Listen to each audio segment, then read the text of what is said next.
Start. Okay. Hi, how are you? I'm very good. How are you? Good, Pleasure. very good. Thanks It's my for pleasure to see you. visiting us in Dubai today. Yeah. Thank you for your It's a pleasure welcome. to have you. Yeah. So, could you explain how's Dubai nowadays after the pandemic? Well, Dubai during the pandemic and after has been very busy, and we're very grateful to be here because Dubai is one of the first places that opened to tourists and to investors. Yeah. And we were also lucky with the Expo 2020, which was a massive success. Yeah. So we saw a lot of people traveling despite the pandemic. So, in terms of the immigration, and is there any improvement that you can see? Well, definitely the pandemic has triggered a lot of interest globally for more mobility requirement to travel, because we saw a lot of barriers and a lot of challenges with visas and airlines. So investors do and still seek another option for either residency or citizenship. And of course, Europe has remained an attractive destination to a lot of our investors. So both Greece and Portugal are some of the top programs that we're seeing investors look at. And when we're comparing that with the citizenship programs, Montenegro and again the Caribbeans are very popular in that case. So specifically, could you explain about the Portugal program? Sure. Because you said it would be very beneficial as a kind of immigration application for the PR and citizenship. It would be good if you explain about the Portugal first, and then you can say about the Greece as well, and then about the Montenegro next time. Sure. So could you do that? Yeah, so with Portugal, investors can benefit from a golden visa from when they invest as low as 280,000 in a commercial project or residential property.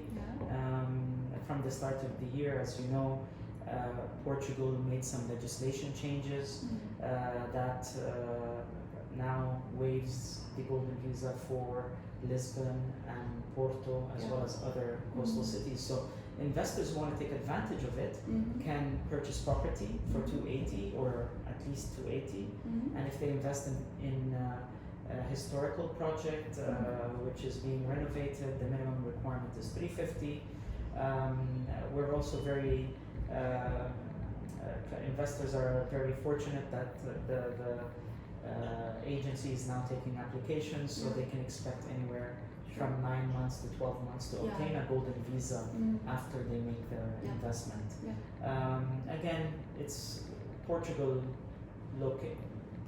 location and infrastructure are very attractive. According to our passport index, it's ranked in the top 5 countries worldwide. So when you obtain a Portuguese passport, it gives you great mobility. It's a European Union member. So there's a lot of benefits that our investors can take advantage of. Comparing that to Greece, when you look at Portugal, the advantage of Portugal is that they have a legal framework to the citizenship, even though you have to still pass a basic language after 5 years of residency, and the citizenship requirements in terms of stay are very attractive compared to Greece, where there's no citizenship based on the investment. Yet from the Middle East, we see a lot of interest in Greece because they have it's not far away.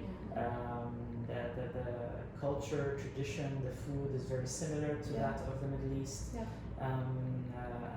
But for those who are interested in Greece, they can invest in 250,000 euros in property in Greece to get the golden visa in around 6 months. And that golden visa allows them to travel all over the Schengen. A third program, or one of our flagship programs, is Montenegro. Montenegro sits very nicely, not just from a location perspective. When we're looking at the citizenship offerings, Montenegro is pretty much the only European or program in the European continent that offers citizenship in less than a year. When an investor makes a contribution to the government of 200,000 euros, in addition they have to invest in property of 250,000 euros. But about the Montenegro, as we discussed previously, the Montenegro is not yet one of the European country member, right? So do you Correct. expect some kind of the change recent, or is there any kind of the policy or regulation Yes. you would introduce? Well, I would feel that with what we're seeing in the developments from the start of the year, that this would push their accession into the European Union as soon as 2025, because that was the initial set date, but there is no way to forecast an exact date in time. But if there is a country that will join the European Union next, in my opinion, it's Montenegro. They're the next runners up. Good, good. I think that's good news for our client and the potential client, right? So since you say it's kind of expecting 2025, but you say it's sooner or later, but we don't know yet, but there's kind of expectation about Yes, it's again, it's all depending on the general context of the European Union. We know that they are keen to maintain, keep the enlargement Yeah. of the EU, Yeah. and I think that it would be good news for our investors, and another indication why we believe this will happen will happen sooner is because the program has another 6 months till the end of the year, and after that there won't be any more opportunities for investors to take advantage of this. But again, this would fall in time with their accession into the EU or their preparation to become a European Union member. Right. So since we talked about the Montenegro, you know that we have a client who already took a process from Yes. Bulgaria, right? So could you explain more about the Bulgaria PR process and then citizenship as well? Well, with Bulgaria, the applicants that applied before January, they were lucky to, and they were successful in obtaining permanent residence in 6 to 9 months. And according to the legislation, they will be eligible to submit for citizenship after 5 years. But as of today, the country has abolished its program from the start of the year, so they're no longer taking new applications. I believe it's more interesting when we're comparing the other options that we just discussed. Okay, so since we talked about many countries, including the Bulgaria and the Montenegro, is there any Alton Capital's own strategy in terms of the Korean market, the Korean market immigration, and even the Korean citizenships? Could you explain briefly about what you researched? Well, I did a little bit of online research on the passport ranking of Korea, and I realized that it's very strong compared to many other countries. We're very mindful. Our firm is always monitoring different legislations in each countries, and I'm sure that there could be a potential in the future for us to do something with the Korean authorities as well. But in terms of the market, and as a Korean market, we're very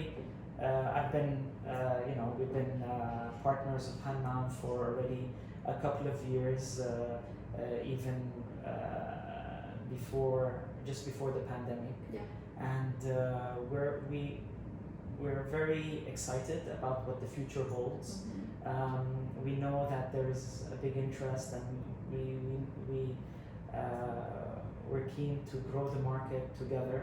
And we're sure to grow this market with Hanman, of course. Good. Thank you for saying that, because I see your trust on the Hanman, and then I think we can just collaborate together. And since we just talked about your strategy, can I ask this question? We met our partners like H&P, and then Latitude, and then you are one of our precious partners. Could you distinguish your company with the other company? Can I ask this kind of question? Because I would like to introduce kind of unique point that you have to our clients. So. I mean, there's room for all of us. Of course, Alton is a pioneer name in the industry. We go back more than 15 years. One of the main strategies that Alton has taken is to advise governments on how to structure programs. We've also worked with some of the great names you've mentioned in the industry in terms of consortiums on advising governments. We're friends with everyone and we do business, but I think what Alton has done very well, in my opinion, has been to keep its good relationship with its partners, because we believe that with partnerships we can grow and continue to go further together with them. So when I just discussed kind of the project issue, it was a little bit different depending on what property like each agent or the partner have. Okay. So what kind of project do you introduce to us today, at least? Okay. Well, one of the key advantages that Alton has is we have relationships with 12 governments. Okay, so this is one of our key. We're authorized agents in all the Caribbeans. One of the flagship programs is Montenegro, where we're one of 3 marketing agents globally, and we've seen a lot of success. We're one of the first with that program. This is, I think, from this discussion and from our meeting today, I would definitely recommend that we focus on Montenegro over the next couple of months before they close it. Okay. Yeah. I think I asked all questions I have, and then we're gonna cut here. Perfect. Thanks. Thank you. Thank you for saying. Thank you for answering all.